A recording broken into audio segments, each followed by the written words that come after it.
2025 had some of the best comics I've read in recent memory. While I was coming up with my best of list, there were so many comics on it that I loved and really wanted to talk about that just didn't quite make it, that I realized I had to make two videos. One is going to be a best of video coming out shortly. That's my top 10.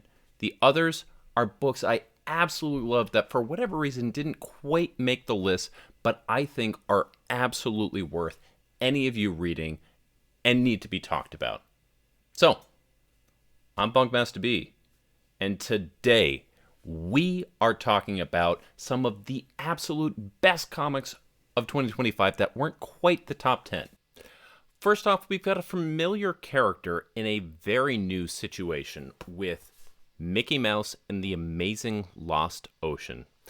Now, this is a book coming out from Fantagraphics as of 2025 here in America, but it actually came out originally in France in 2018 and tells the story of our intrepid team of Mickey Mouse, Minnie Mouse, and Goofy with their amazing diving robot trying to recover what was lost of a basically post-apocalyptic world.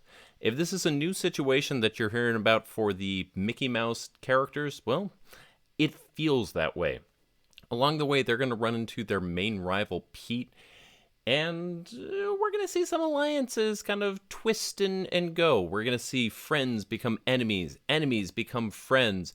We're going to see a world reset.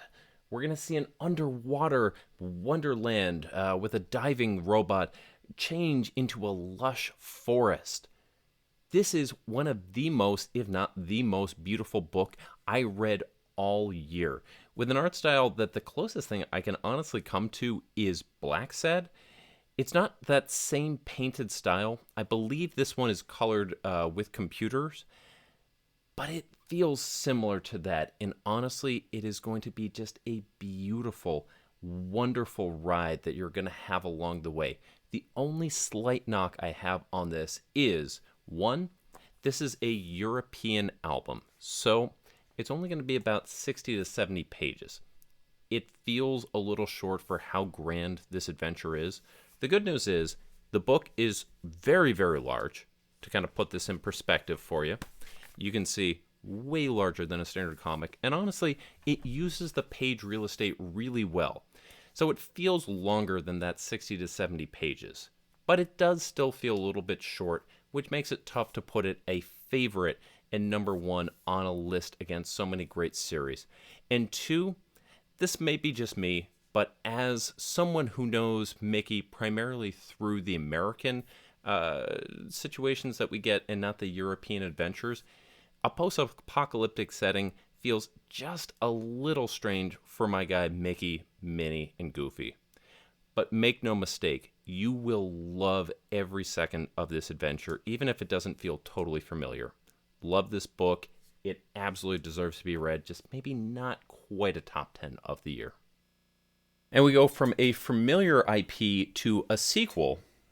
Next up, we have Beneath the Trees Where Nobody Sees, Rite of Spring. This is the sequel series to the original Beneath the Trees Where Nobody Sees miniseries that came out last year from IDW, written and painted, and I believe, nope, not lettered, written and painted by Patrick Horvath with lettering by by my guy Hassan Otzman El How. This was one of my books of the year last year, the original Beneath the Trees miniseries. It told the story of a serial killing bear in an anthropomorphic, cute world that a lot of people described, and I think accurately, as Dexter meets the busy world of Richard Scarry. This takes place after that series, touches on it, but tells a new story. I really appreciate the setup that they have. My only issue with it so far is the fact that it's moving a lot slower than the original series.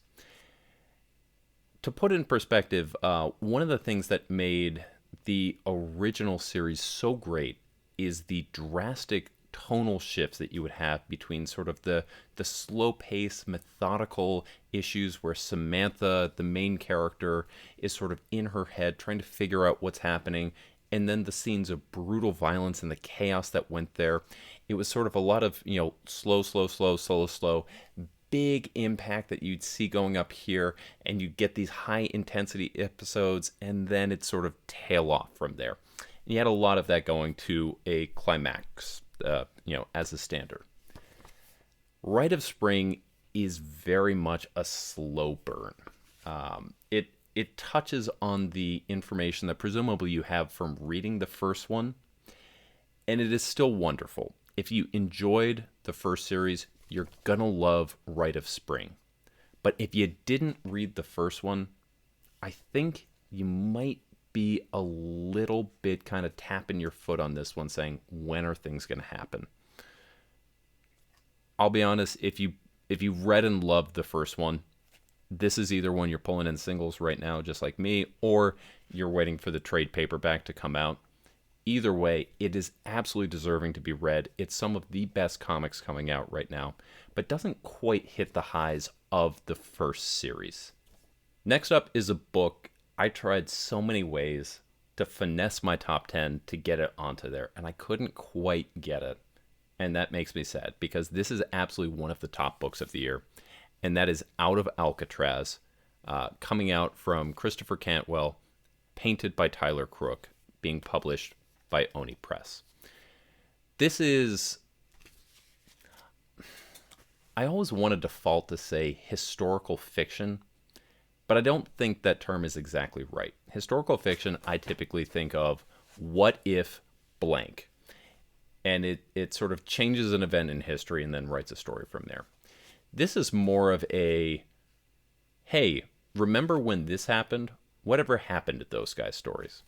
This tells the stories of two prisoners, who escape from Alcatraz, the most secure prison in the United States, on an island off of San Francisco, which in actual history has only ever had one successful prison break. We don't know in real life what happened to the people that escaped. Their bodies were never found. They were never apprehended afterwards. They faded. Many believe that they, on the raft that they had going from there, sank and their bodies were never recovered. But what if that wasn't the case? This story tells what could have happened to those two people. It, first off, has amazing Tyler Crook art. You put Tyler Crook on a series, I'm going to read it. But on top of that, Christopher Cantwell tells a really intriguing story about how even when the physical prison is left behind, so much of the effects that we have from that stay with us. Even when these guys make the mainland and they are off from there, they are still very much prisoners. And I love the way that the story is being told, that we get everything going on. This is, at its heart, a human story. But make no mistake, this is a crime story, beautifully rendered by Tyler Crook. Like I said, I tried so hard in my listing to try and figure out how to get this on my top 10. Honestly, it probably should have been there. I probably should have figured out one to boot. I couldn't quite do it, but I can't recommend this book enough for you all out there. Next up, we have one of a triumvirate of books. Dennis Camp this year was on a roll. He was putting out 3 of the best monthly series that came out. So what's Absolute Martian Manhunter doing here on my honorable mentions and not my top of list? That's a good question. And really what it comes down to, not to spoil my actual list too much, but there's a different one of his series that clearly made the list for me. And I didn't want to have the whole list just be his stuff. Of course, he also did the incredible Ultimates coming out from Marvel, which is the only Marvel book that's on my pull list and has been consistently. There's another book, hint, hint, he's doing that I'm not going to mention right now. But Absolute Martian Manhunter is a reimagining in the Absolute universe of the titular Martian Manhunter. We see the Green Martian in this book taking on a mental aspect, not a physical aspect, for our ride-along character, who is an FBI agent who's having trouble connecting to his life. Both his wife and his newborn child are people that seem outside of his own world, and he looks for excuses to get outside of that. All the while, the white Martian forces are putting increased hatred, anxiety, and just sort of general dissension into the world that are causing, at a mental level, manifestations of hate and violence to crop up in the real world. And our main character here, John, is the only one who can see the essence of what that hate is, using his ride-along Green Lantern character. So far, we've only had 6 issues of this. I believe it's going to be an ongoing. I hope it's going to be an ongoing, but as of right now, it is just a 6-issue miniseries. Especially this first issue did some incredible things with just the comic format that I make it so that this is absolutely a book you should read physically. It's not going to have the same punch if you do it digitally. There are some tricks that it used that just, they're cool. They're cool, and you should absolutely do this. We get to see a man and his family figuring out his new life, all the while trying to figure out his old life. You know I'm a sucker for a great family story, for a dad story, for a husband story, all while there are superheroics going on. And this fit to a T. Absolute Martian Manhunter may very well have been one of the best 10 books that came out this year. But for me, there was a Dennis Camp book that was slightly better. That meant this gets an honorable mention and not the full list. And we followed that one up with another book that I tried so hard to get on my top 10 books of the year because I love this book, and every time it comes out, it is the top of the pile for me. And that's going to be James Stokoe's Orphan and the Five Beasts, Bath of Blood. When the original miniseries was coming out, just Orphan and the Five Beasts, I was so delighted by the kung fu revenge body horror story that James Stokoe was telling. When that came out about 2 to 3 years ago, it was the same way. Every time it came out, that was top of the pile for me. Partly because it's a really fun story about a kung fu student going out and trying to get revenge on the people that wronged their master. More than that, though, is the fact that James Stokoe is a master of the graphic medium and puts more lines on page than any human has any right to be doing. Until you really look at the original art, it's tough to really get a sense of how much work he's doing. But any of these pages, you look and really look at them, and the amount of fine detail that's going into this, the amount of just line work and things that he is doing on the page are staggering. And again, this isn't just empty sort of whatever. Stokoe is doing this to tell an amazingly riveted, fast-paced kung fu revenge story. In the first miniseries, we saw the titular Orphan, who is Mo, go after 2 of the 5 beasts. In this particular series, we get Mo leading their band of bandits, looking for the next ones. It's a little bit slower paced because we don't immediately see that next monster, that next beast, but she does meet up with a government inspector who becomes an unlikely ally. We also, and this is the thing I love so much about this particular miniseries, is we start dipping into body horror a little bit. Scratch that. We were already doing body horror. Conventional comic horror. And especially once you get into issue 2, you really start to get some very creepy visuals. That continues here on issue 3, which gives us not only creepy visuals, but also a kind of heartbreaking story. This is a series that whenever it comes out, I pick it up, and the only reason I couldn't justify putting it on my main list is there's only 3 issues of this that came out this year. Now, granted, the art in those 3 issues is probably more involved than the multiple issues that came out on my other ones, because again, Stokoe's work is so incredibly detailed, intricate, with so many lines. You got to see this guy's cross-hatching. In other situations, you would see someone just do a standard blackout, and this guy is giving textures to all of his black areas. It's incredible. But I couldn't quite get it there, and it makes me so mad because I love this book so much, and this is absolutely one of my top books of the year, but I couldn't quite get it on my main list. But I need you guys to go out and buy this book, because my heart of hearts deep desire is that when this is all finished up, and I think we probably have 2 miniseries after this, maybe just one, probably just one, maybe 2, is that we get a library edition, and oh my god, that's going to be amazing. Please let me achieve that goal. Buy this book, give us the library edition. Dark Horse, if you're listening, we want a library edition. But that only happens if you guys go out and buy this book. Please buy this book! So we go from one book about a guy just writing the story that he wanted to do while, kind of going about there, to another one that's basically just like that.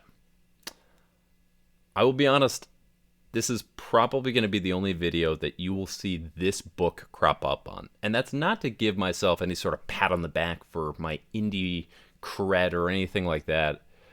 It's just that this book is pretty limited distribution. In fact, I have one of only 200 copies of this at this moment.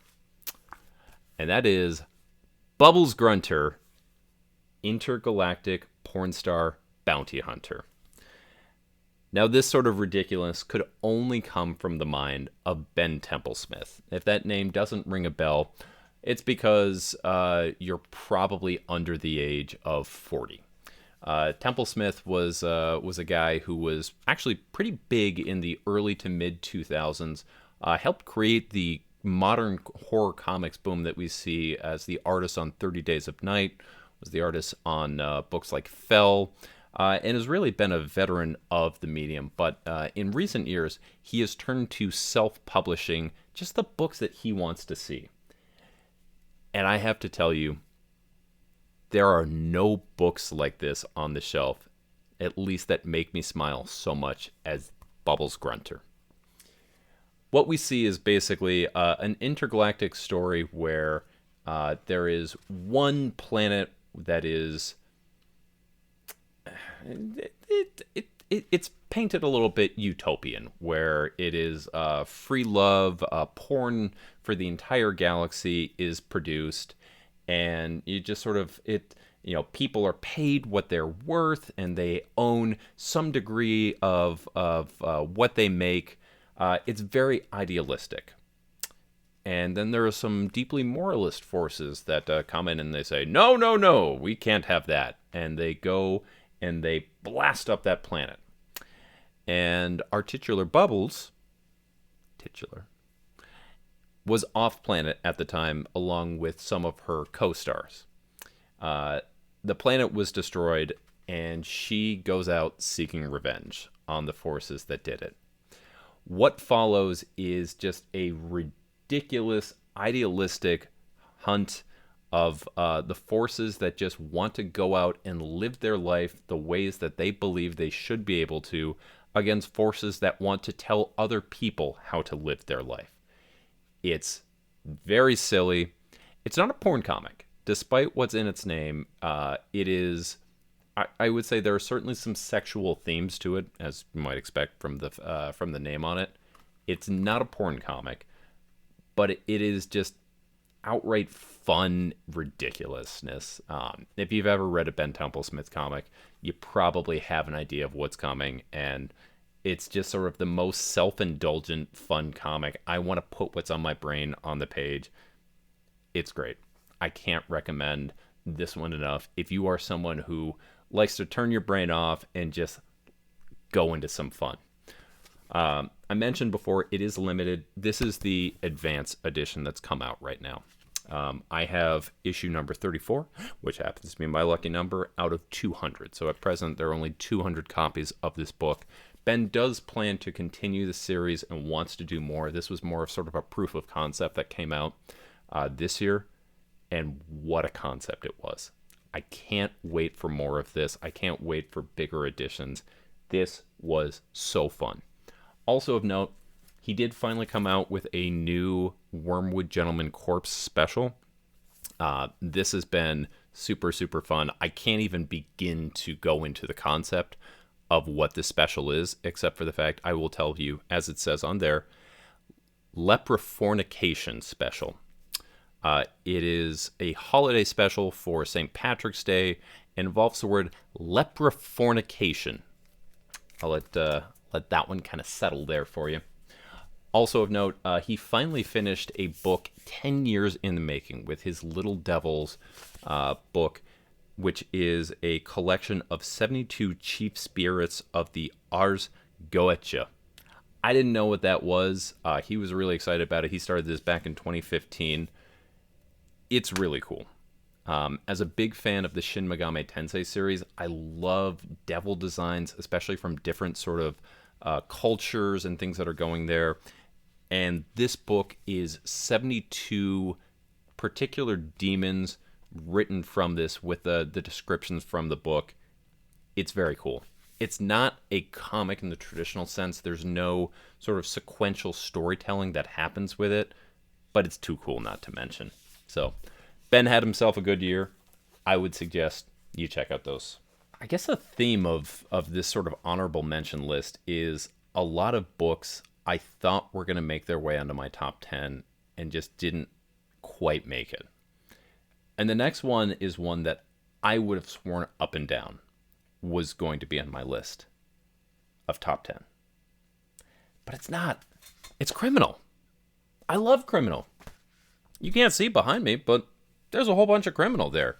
I have an original Criminal page. Ed Brubaker and Sean Phillips. My favorite creative team, probably. And I don't want to make it seem like they messed up, because again, they're on this list, which is still saying this is one of my favorite comics of the year. So I still love this, but I don't quite love it as much as I thought I would for New Criminal in 2025. So let's first break down a little bit about what came out. First, we got a New Criminal original graphic novel, The Knives, which is about 300 pages of catch-up of what happened to a lot of our different characters that we've seen over the years through Criminal, through the pandemic, through the last few years, and kind of taking them to right now. The last Criminal story that we had was Cruel Summer, which came out, I don't know, 4 years ago? 5 years ago? It's been a while.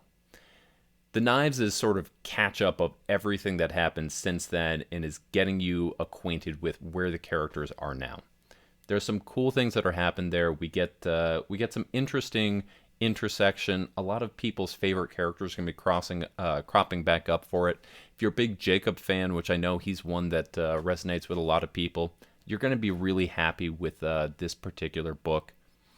I felt that it was a little bit too much sort of across the board.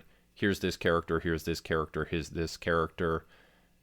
Sort of going about it as opposed to one continuous story. It reminds me a little bit of, not Last of the Innocents. The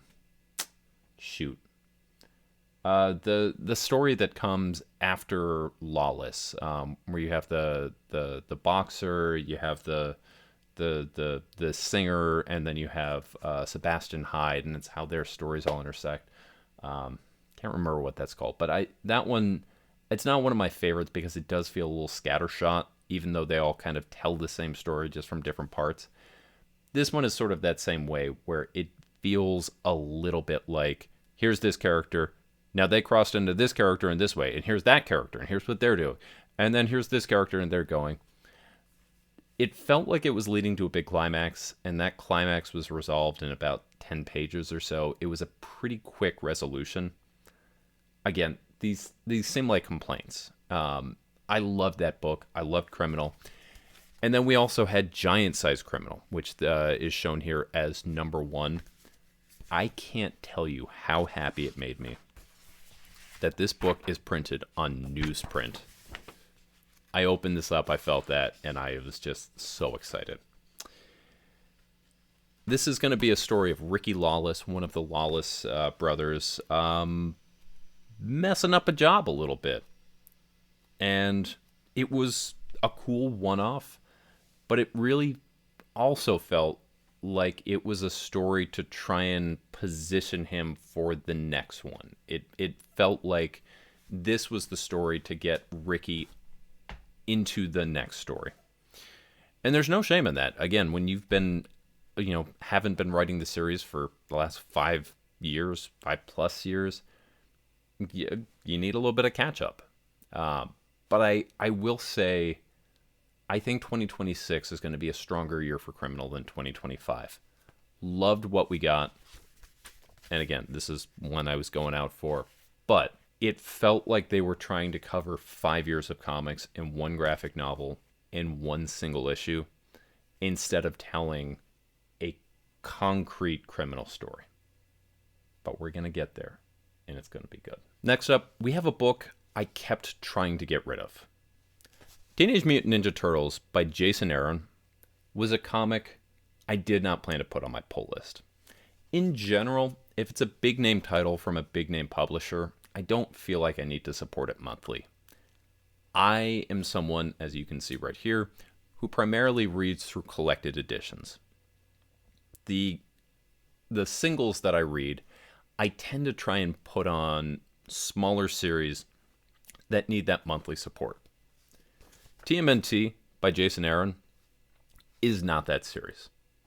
I was all set to skip this until IDW unveiled their plans for the first 4 issues, where they were going to get a superstar artist on each of them. So issue 1 was Joelle Jones. I love Joelle Jones.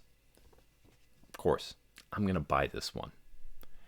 And then they got Raphael Albuquerque. And then they got Cliff Chang. And they're going on like that. And so they announced that they're only doing this for the first 4 issues. And I think, okay, great. I'm going to get those 4 issues, and then I can jump off and just go to trade. It'll be fine. And then Jason Aaron goes and writes a stupidly compelling turtle story that is both intense, great action sequences, and dysfunctional family dynamics that make me want to pick this up and follow this month to month. I kept telling myself, there's going to be a point where you feel like you can put it down and just wait until it goes. And when it does, get it off your pull list. You're done. And it didn't come. I kept waiting for that moment, and it kept being so compelling, I had to keep it on my pull list. I'm angry with you, Jason Aaron. Stop writing such a great comic. He had a little bit of an unenviable situation where he was writing the relaunch of Turtles off of a 150 issue run previously. And with this particular series, it's a continuation of that, but it's not sort of the next moment. I fell off that series after the second hardcover. I have not read past that. So I never got to any of the Sophie Campbell stuff. I didn't even get close to issue 100, much less 150. At no point was I lost in this. I picked it up. I felt like I was right there reading a turtle story. And I was hooked, man. I didn't want to be. I wanted to put this down and just be done with it. But it was so compelling. Each of the first 5 issues dealt with one of the turtles from a point of view, and then Casey Jones gets them back together. Things aren't completely copacetic, and it's about them figuring out the new normal. Don't buy this series in single issues. Wait for the beautiful collected editions. But man, this is worth reading. Coming up next is one of my most anticipated series of the year. And I loved this run, which is New Gods by Ram V and Evan Cagle. This was one of the books that I put out on my list of most anticipated books of 2025. Issue 1 of this came out last December, so we had a little taste in 2024, but everything else came out this year. And man, was this series firing. We got a really great sort of duality of the grand mythology that you get with the New Gods property, that sort of Kirby high storytelling on the cosmic level, mixed with very low personal stakes that you get when you start looking at Big Barda and Scott Free as both, husband and wife and parents of a new child. You get the things that are happening on New Genesis, where New Genesis is at war again. Crazy. This time, it's not actually Apocalypse. Apocalypse has its own thing going on. And that mix of both sort of high and low storytelling was so compelling to me. Ram V is going to tell a good story here.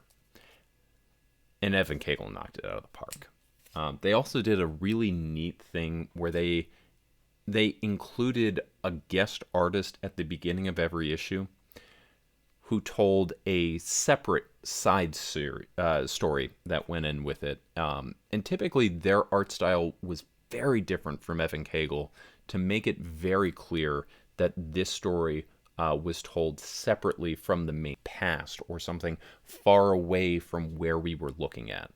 It wasn't the kind of thing that it was just like this happened and then this happened where just a guest artist was filling in, but a separate part of the mythology that was being brought in and looked at there. So this particular issue was Jesse Lonergan on those early issues, talking sort of about the source wall, a lot of sort of the big sort of cosmic stuff there. You can see he signed it for me. Jesse's a good dude. And I loved those different art styles coming. Only reason this is not on my top 10 list, which I feel like I've said about every single one here. I mean, like, my top 10 list is realistically just 20 deep, is I did fall off this series a little bit. Just because it is a DC property and I knew it was going to get collected and whatnot, I did not feel the same rush that I needed to read this month to month. And also, I mean, I'll be honest, it's a Ram V book. It's heavy. I came out of issue 3 finishing that and being like, I think I liked that, but I need to read that again. And enough of those had sort of that feeling to it that I definitely got behind the 8-ball. And for my favorite series of the year, that was never the case. Each and every one of those was this came out, I need to grab it, I need to read it immediately. And the fact that this did accumulate a little bit, that's on me. That is not on them at all. But I am going to just put that as the tiniest little bit as to why I don't have this in my proper top 10. Issue 12 already came out. This series is completed. I've heard that they're going to be doing some kind of continuation of this, but I imagine that we're going to get some kind of really awesome hardcover from this. And if you haven't been reading this in singles, go check that out, because that is... And our last honorable mention is going to be Superman, the Kryptonite Spectrum. You know, I love me. Right there. Some W. Maxwell Prince and Martin Morazzo teaming up. That's, of course, the team behind Ice Cream Man, as well as a number of the different miniseries that they've worked on. Art Brut. We got Haha. That of course the main team came back for issue 6. Same thing with Swan Songs. That team was tasked with reinterpreting Superman alongside the movie and specifically telling a wacky Kryptonite story. Of course, in the Silver Age, one of the things that writers like to do was introduce a new color of Kryptonite, which would have a new effect on them. We know that Kryptonite green, classic Kryptonite, is poison to Superman and causes him to, just die.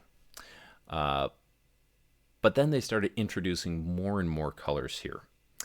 And this particular series introduced a whole bunch of new versions and basically had Clark say, let's do some research on me. In each issue, we see a different version of that Kryptonite go ahead and hit him and the effects there. What's really interesting to me is that even though Superman is the name of this and he's on the cover, in my mind, this was almost more of a Batman book. Superman is more of the plot, because a lot of times what happens to Superman, he's sort of the action that happens. So one of them causes him to get humongous, and he's the size of the city. And then Luthor comes in and hits him with a different color that enrages him. And he sees the city, and he has to go out and go ahead and smash it. The whole premise here is that Superman wants to do the research into these different colors of Kryptonite, and he enlists Batman to help him with that. Batman is really the one that we get to see sort of developing, understanding, and sort of learning more about Superman through this series. It is a love letter to the Silver Age while also being a ridiculous current modern tale. In some ways, it reminds me of the Superman's pal Jimmy Olsen, Who Killed Jimmy Olsen by Matt Fraction, Steve Lieber. That is one of my favorite comics of the last 20 years and probably ever. I've bought that book a whole bunch of times. I've mentioned here before, whenever there's an election, I go out and vote in person, and it generally gets me down, and I get pretty bummed and kind of angry about the state of politics. My tradition is I always bring Superman's pals Jimmy Olsen with me, and I read it, and I feel great, and I get happy.